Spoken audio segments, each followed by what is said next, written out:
எதுக்கு?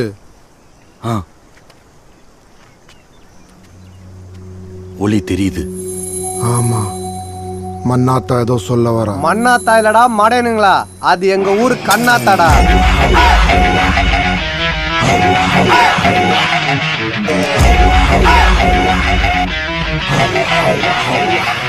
ஏய், யாரா நீ? எங்க ஊரு காவல் தெய்வத்தை மறுபடியும் எங்க ஊருக்கே கூட்டிட்டு வர சொல்லி அந்த சாமியே அனுப்பின ராமசாமி. ஹே ராமசாமி. யோ மேஜர், நீ என்னையா இங்க? பை த பாய், ஒரு ஸ்மால் ஜியோகிராபிக்கல் மிஸ்டேக். இங்க வந்து லாக் ஆயிட்டேன். கிரானைட் இருக்கா? கிரானைட் இல்ல, சைனைட் இருக்கு. சப்பிட்டு செத்து போயிடுறியா? ஜெய் பாரத். ஏய், சாமியே இல்லைன்னு சொல்லிட்டு இருந்தியே, அந்த ராமசாமி தானே நீ?